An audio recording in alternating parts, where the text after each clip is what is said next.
Hello, welcome to election official training for the Village of Menomonee Falls. In this video, we will review basic procedures for polling places. This training is designed for new election officials as well as a refresher for more well-seasoned election officials. I'm Janice Moyer, Village Clerk Treasurer for the Village of Menomonee Falls, and today training will be presented by myself and Deputy Clerk Amy Vanderheij. The first page, we are going to review the three types of election officials that staff polling places on election day. They're chief inspectors, poll workers, and absentee processors. The chief inspector is assigned to each polling place. Each chief has their own polling place, and they've completed a training that's specialized for chief inspectors. That also is required by the Wisconsin Election Commission.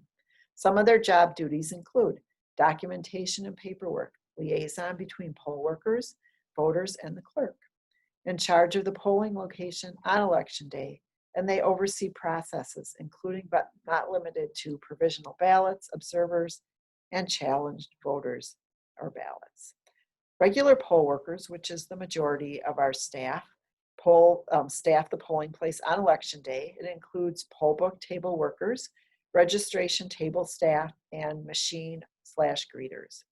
Duties include, but are not limited to, setting up the polling place, greeting voters and identifying the ward they reside in, preserving order, registering voters, recording voters at the poll list table, issuing ballots, monitoring voting equipment, and properly completing required forms.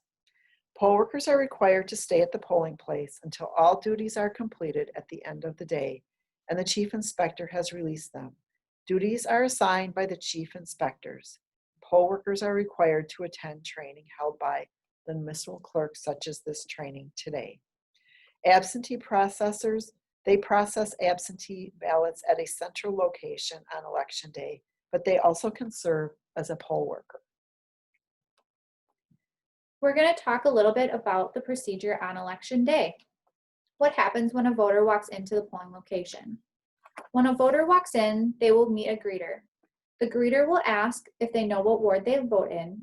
If they do, they will be able to go to their polling table, but if they do not, the worker will help them by using a ward map or street directory to determine this information. Once determined, they will ask if they are registered.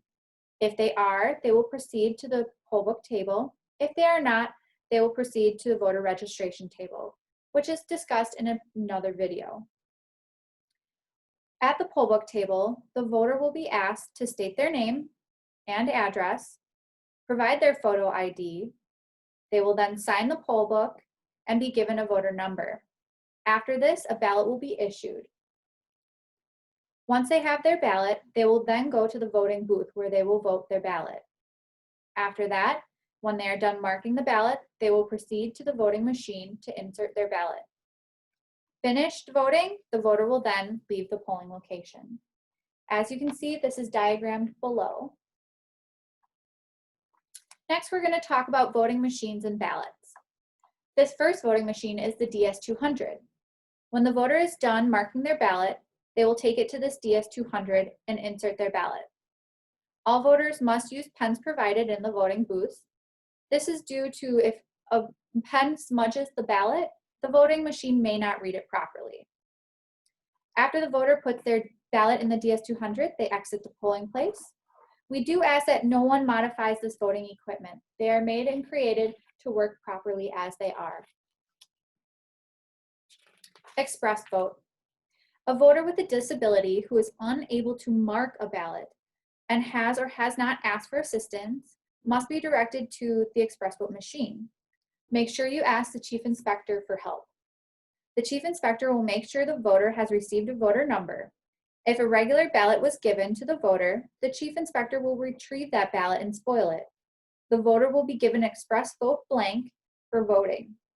Two inspectors must initial the express vote blank and put the correct ward number and ballot style on it.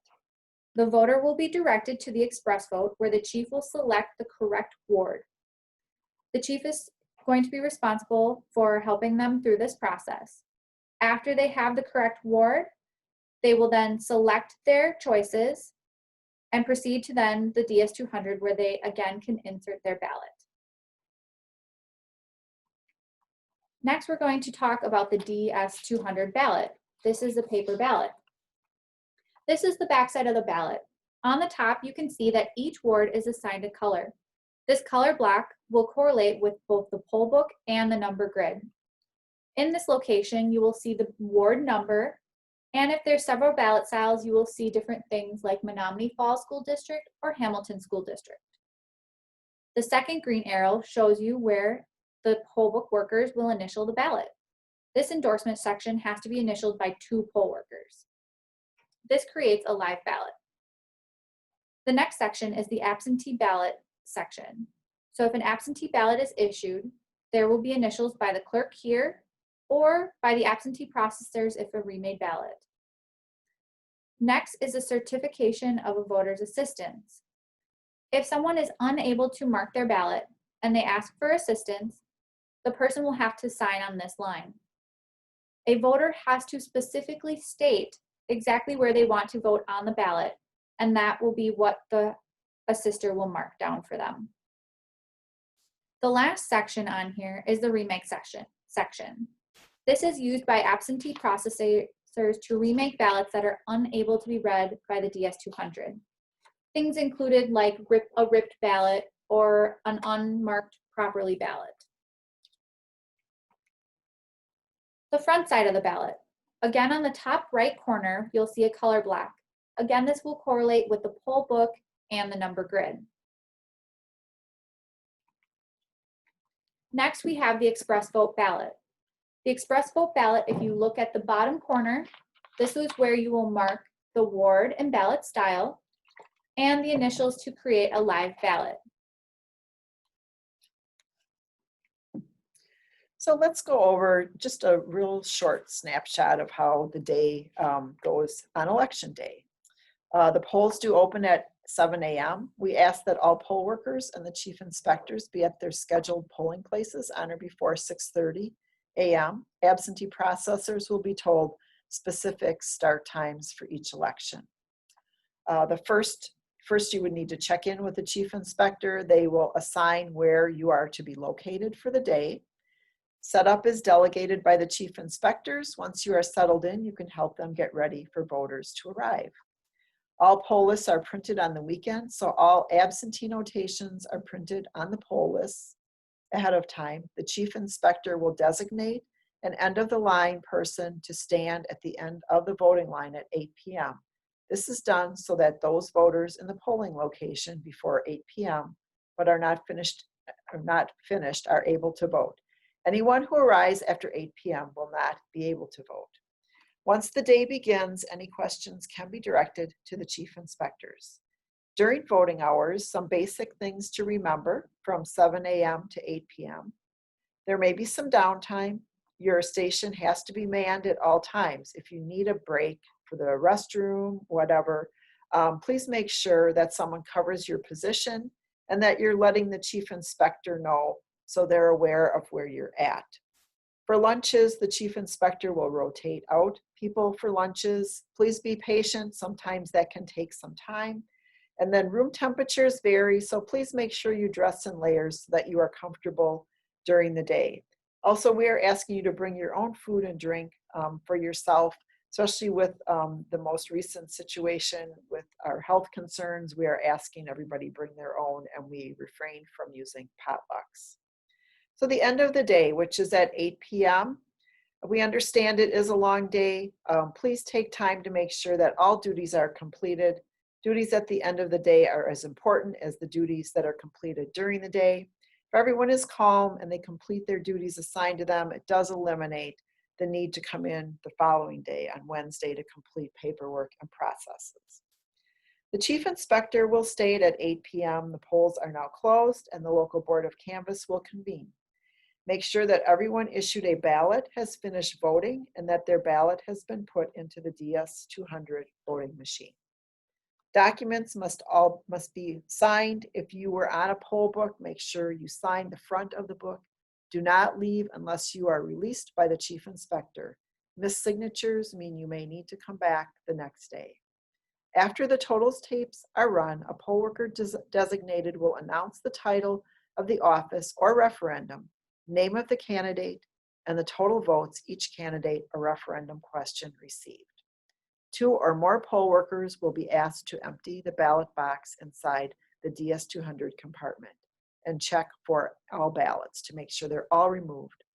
Ballots will need to be checked for write-ins and review ballots and record the eligible write-in votes immediately after ballots are removed from the ballot box compartment.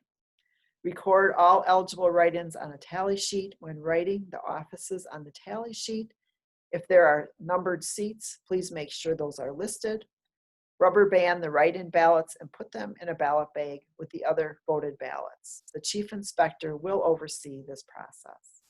The black cases that have all of the forms and the envelopes for the day can stay at the polling places. The black cases will be picked up with the voting machines by village staff.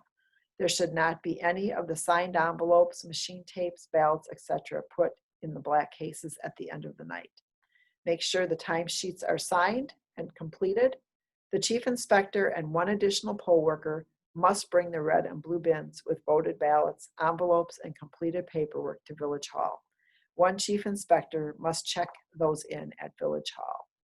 Before leaving the polling place, make sure the white table stands with the ward numbers are still on the tables. Our village staff will remove them.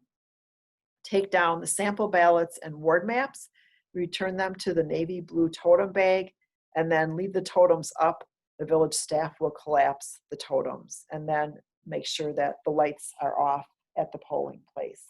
Thank you for listening. Please remember to review all of the following training videos.